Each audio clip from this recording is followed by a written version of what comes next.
আজকে তোমাদের পঞ্চম শ্রেণীর গণিত বইয়ের 104 পৃষ্ঠার 7 নম্বর অঙ্কটা সমাধান করে দেখাবো।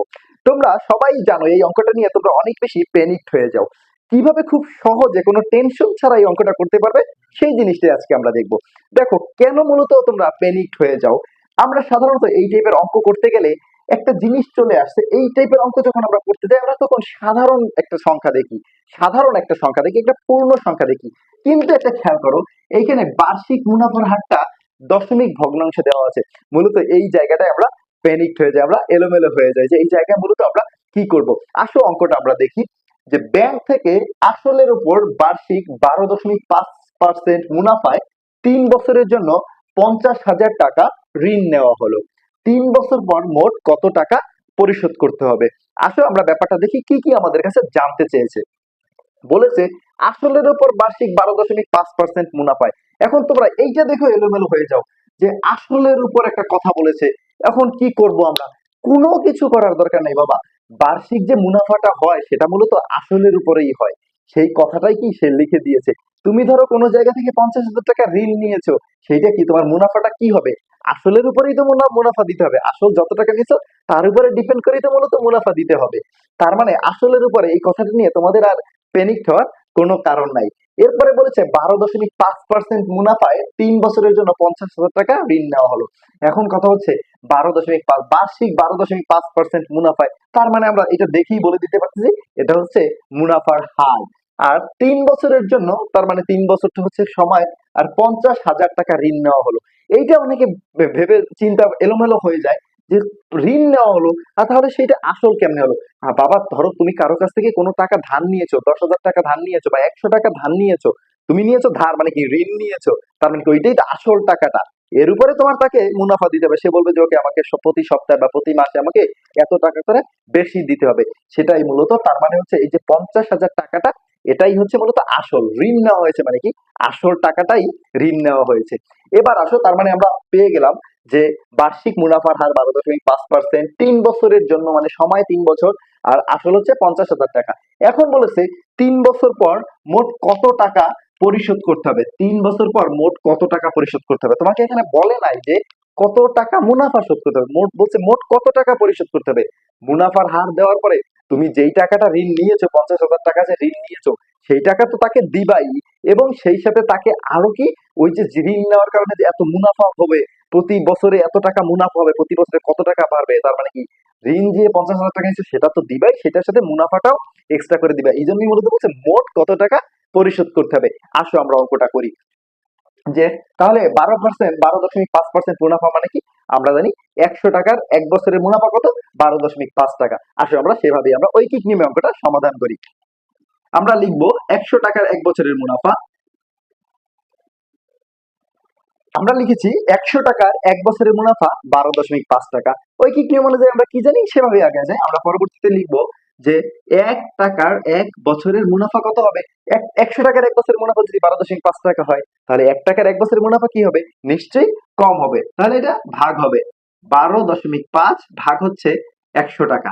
এরপরে আমরা কি করব, আমাদের ওই যে আসল কত 50,000 টাকা, তাহলে আমরা কি লিখবো যে 50,000 টাকার 1 বছরের মুনাফা কত। 50,000 টাকার 1 বছরের মুনাফা কত হবে, তার মানে 1 টাকায় যদি এইটা হয় তাহলে 50,000 টাকায় বেশি হবে। বেশি হলে কি হবে, আমাদের লবের সাথে গুণ হবে। তাহলে আমরা লিখে ফেলি 12.5 গুণ 50,000 ভাগ 100। এখন বলেছি কি 3 বছর পর, তাহলে কি আর কি করব, আমরা 3 বছরটা বের করব। অতএব 50,000 টাকার 3 বছরের মুনাফা কত হবে।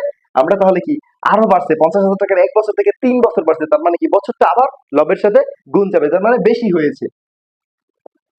12.5 গুণ 50,000 গুণ 3 ভাগ হচ্ছে 100। এখন মূলত তোমরা এলোমেলো হয়ে যাও যে এই জায়গাটা মূলত কি করবে, যে 12.5 আছে দশমিক দিয়ে কি করবে, অনেকে দশমিকের গুণ করতে চায়। কোনো কারণ নাই। দেখো আমরা কি করি, জাস্ট একটু খেয়াল করো। আমরা জাস্ট একটা কাজ করব, এই জিনিসটাকে একটু আলাদাভাবে আবার একটু লিখবো। আবার একটু লেখার পরে কাজ করব যে 12.5 আমরা যে দশমিক ভগ্নাংশে যে অঙ্ক করেছি, তোমাদের কি মনে আছে যে ভগ্নাংশ থেকে কিভাবে দশমিক উঠাইতে হয়, কিভাবে দশমিক বাদ দিতে হয়। দশমিক ভগ্নাংশ থেকে বাদ দিতে হয় কি, যে এইখানে দশমিকের পরে একটা সংখ্যা আছে, তার মানে কি হর এবং লবকে যদি একই সংখ্যা দ্বারা গুণ করি তাহলে এই দশমিকটা বাদ দেওয়া যাবে। তাহলে একটা জিনিস চিন্তা করো যে দশমিকের সংখ্যাকে যদি 10 দিয়ে গুণ করা হয় তাহলে কি হয়, দশমিক ডান দিকে চলে যায়, আর যদি ভাগ করা হয় দশমিক বাম দিকে চলে আসে। তাহলে 125 কে 12.5 কে যদি আমরা 10 দ্বারা গুণ করি তাহলে কি হবে, দশমিকটা ডান দিকে চলে যাবে, মানে এক ঘর ডানে চলে যাবে। তার মানে কত হবে, 125 দশমিক। আর কোন একটা পূর্ণ সংখ্যার পরে যদি দশমিক থাকে তখন আর সেই দশমিক না দিলেও চলে। সেই অনুযায়ী আমরা কি লিখবো, ধরে আমরা এটাকে 10 দ্বারা গুণ করছি, 10 দ্বারা গুণ করলে কত হবে, 125 গুণ 50,000 গুণ 3 ভাগ হচ্ছে কত, 100।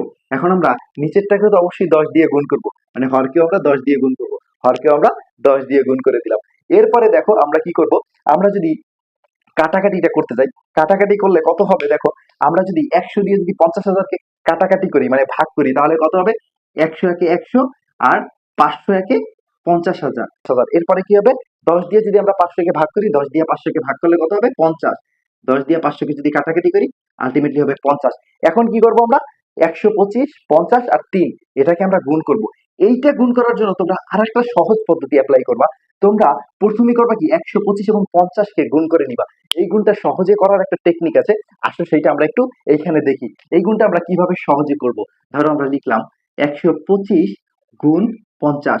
তোমরা এই গুণটা 2 লাইনে করার দরকার নাই, জাস্ট এই যে শূন্যটা আছে এই শূন্যটা এখানে নামিয়ে দাও। এরপরে 5 5 25-এর 5 হাতে থাকে 2, 5 দুগুণে 10 আর 2 12, 2 হাতে থাকে 1, 5 একে 5 আর 1 6, 6250। এরপরে কি করবো, বাকি যে 3 থাকে সেই 3 দিয়ে একে গুণ করে দাও।